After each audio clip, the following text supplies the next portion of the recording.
the lowdown where we talk all things Apple. So the M1 chip has been out for a couple of weeks now. Folks have been doing what they do when a new Apple device comes out, particularly when it comes to a new laptop and new chips. And so the performance tests are out there. People have done their benchmarking. And Terrance put this article in the show, and basically it's saying that the M1 Pro and Max chips are faster than the M2 chip.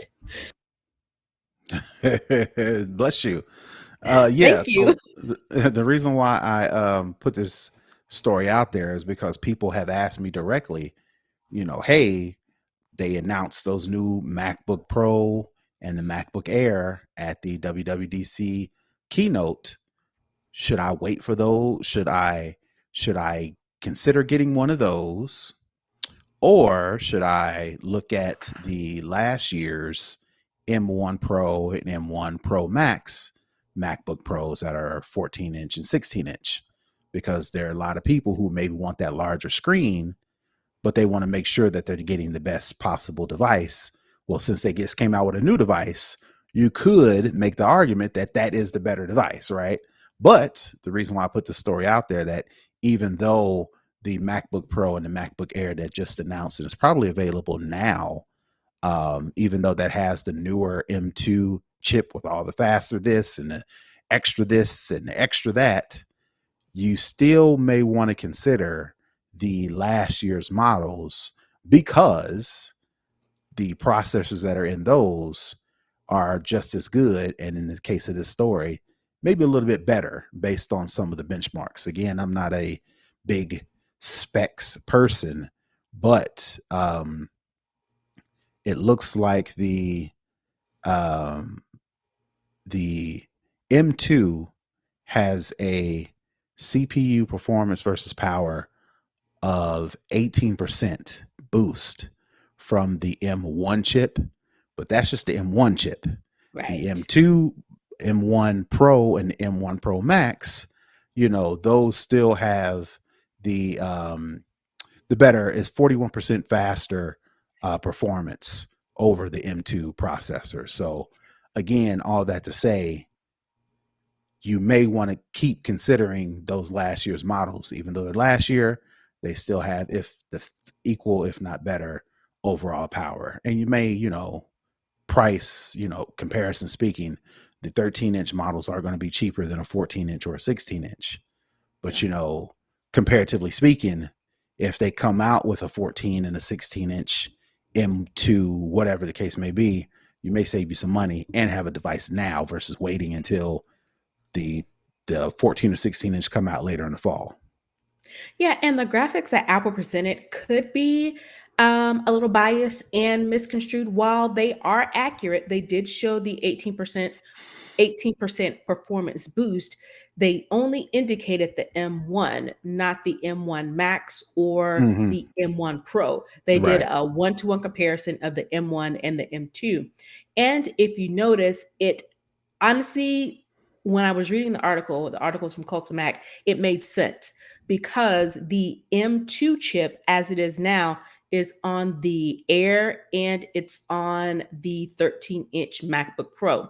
So my thinking is when I was reading this is that the Air couldn't could possibly not be able to handle the computing power of the M1 Max or the M1 Pro. And likely if they do come out with an M2 Pro or M2 Max, Pro it Max. will Right. be for the 14, 16-inch and higher machines, as those would likely have the capacity to be able to handle the computing power of those larger devices. So Right. that kind of That's makes sense in the realm of why it is on the Air and on the 13-inch MacBook and Pro. that's even if they come out. The M2 Pro and M2 Pro Max, they may not be a thing. So, That's speculation. So it, like you right. said, it very well could even not be a thing, but it it makes sense as to why they have this M2 just Nate as is, and they did the one-to-one comparison to the M1. because it is on the laptops that probably don't have the hardware to handle that type of computing power, especially when I think the Air doesn't even have a fan. So you have to think about cooling and power dissipation and all those types of technical jargon when it comes to chip power and chip consumption. So Yep. makes sense. Makes sense. Next up, Mr. Tim Cook himself, CEO of Apple, has for the first time, I think, directly dangled the Apple, what they're calling Apple glasses, the mixed use AR VR headset. He's dangled the proverbial carrot in front of the world to see. So, in an interview that he was doing with the China Daily USA media outlet, he basically said, quote, "I am incredibly excited about AR, as you may know. And the critical thing in any technology, including AR, is putting humanity at the center of it. That is what we focus on every day."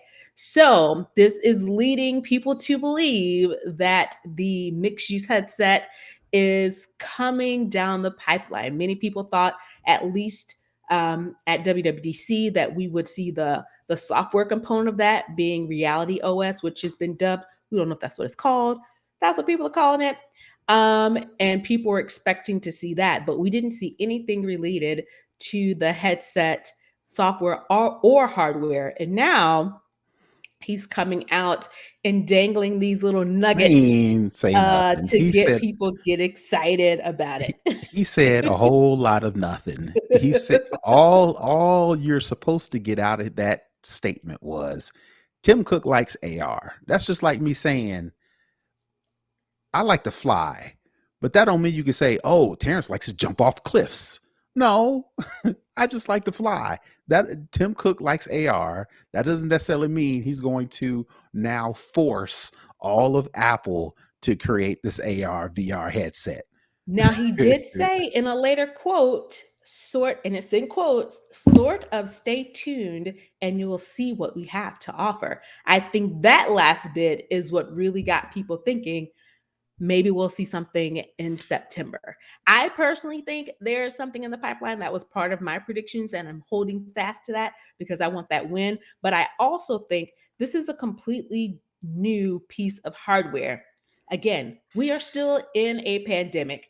I think it may not have been mentioned against the speculation purely for me. I don't know anything about the inner workings of Apple, but I am presuming they didn't want to introduce any type of software because that would just ramp everything up and have people just yammering along.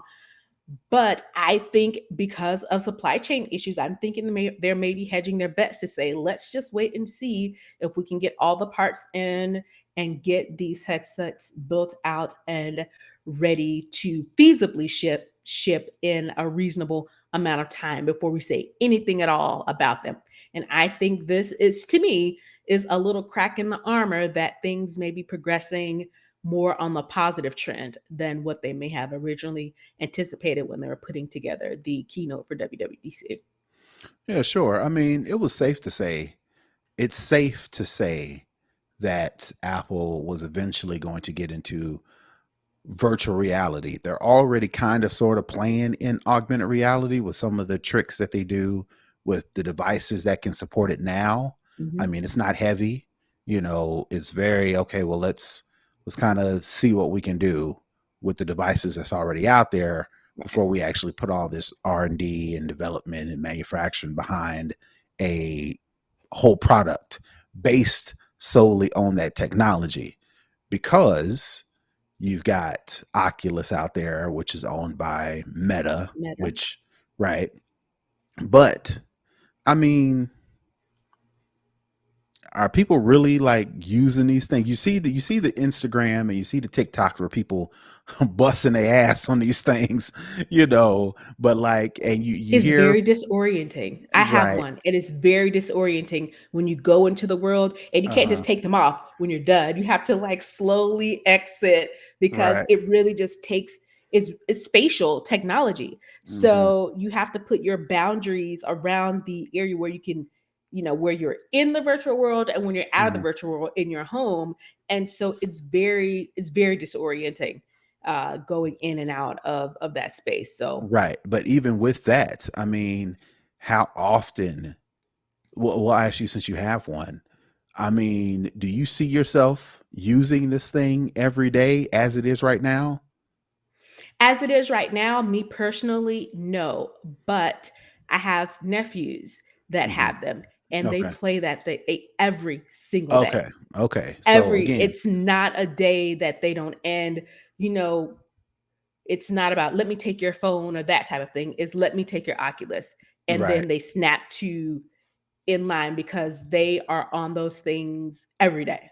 Okay. So I think in addition to the supply chain and the all the other issues that Apple is probably having as to why we're not closer to an official statement.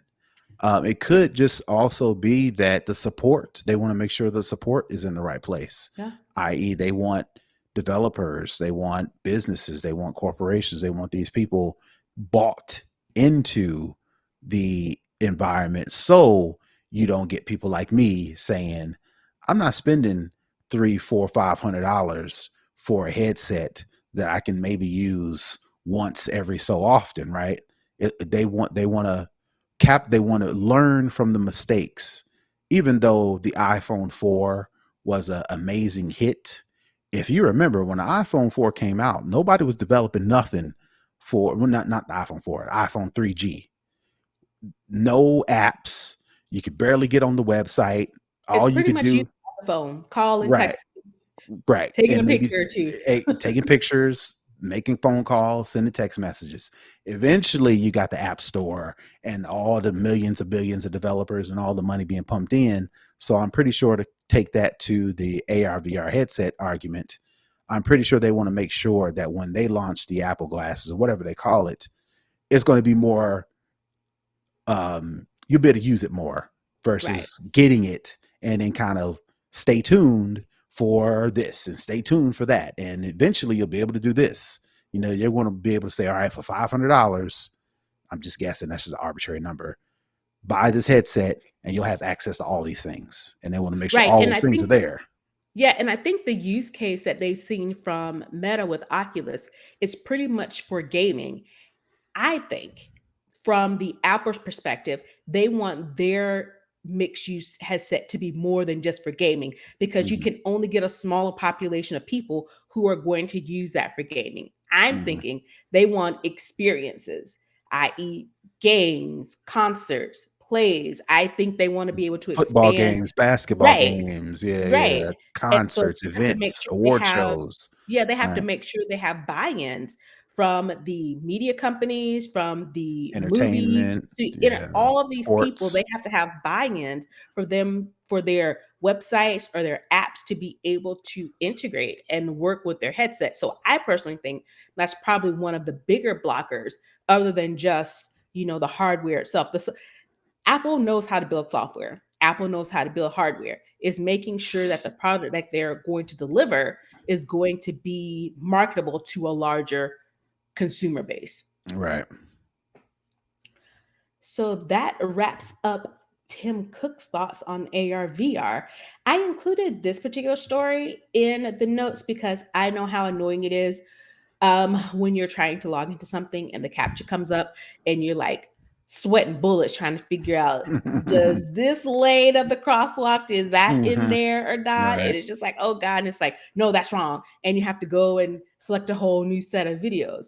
Well, in iOS 16, Apple has automatic verification, which is going to allow you to be able to, for lack of a better term, bypass this because they'll use your actual device signature as a Mhm. way to authenticate that you are a person, that the device that you're pinging it from is probably in all events tied to your Apple ID, To your you. what is it, Mhm. the MEI or some kind of ID number. IMEI. There you go, brother tech. Mhm. And those type of things. So that way you can just go into the settings and toggle on this private access token, which is what it's called. which enables this whole automatic verification.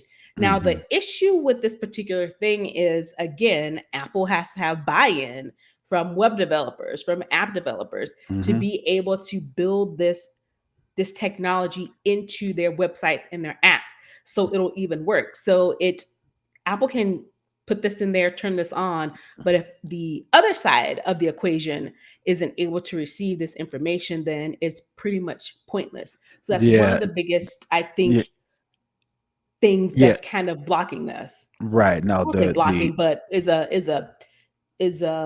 I can't think of the word I'm looking for, but is a necessary thing barrier. to do. Yes, barrier is the word I was looking for. Yes. So the quote from the story says, unfortunately, the feature won't completely replace CAPTCHAs without the support of app and website developers. Devs need to build private access tokens into their websites or apps for automatic verification to be available. If an app or website does not, the Mac or iPhone user must go through the CAPTCHA. So that's just what you were Yes. saying, to where Apple just can't turn it on, and then boom, all of a sudden, all the websites that you go to, they have a CAPTCHA, will Right. use your device. They still have to build it in, which I'm pretty sure Apple will make it as not Seamless as easy, possible. seamless is the right Seamless, word, yeah. seamless as possible, to where with a few lines of code, a website developer can put this in. Well, two of the biggest cloud computing companies, Cloudflare and Fastly, have signed on to this. So that is a huge, you know, positive trend that you do have these two big companies that are like, okay, this sounds good. We can work with this and are, going to take the necessary steps to make it happen. So that's another thing to kind of be on the lookout for in iOS 16. And it's one of the things of simply just going into your password and security settings and toggling on the automatic verification section. So yeah. So hopefully that will make my life a lot easier so that you don't have to kind of click all the little boxes. Next up, AirTags. The last few shows we've talked about mishaps with AirTags, where there's people tracking people, following people for nefarious or stalking type reasons. Here is an AirTag story that is showing AirTags being used for the purpose that they That they were were built. intended for. Right. Right. So yeah, so I put the story in because of that reason, and because of the developing in this story. So this guy is overseas in Singapore, Singapore Airlines. He had some luggage that he checked. Of course, the baggage carrier, the name of it is Swissport. They said, "Oh, we lost your luggage."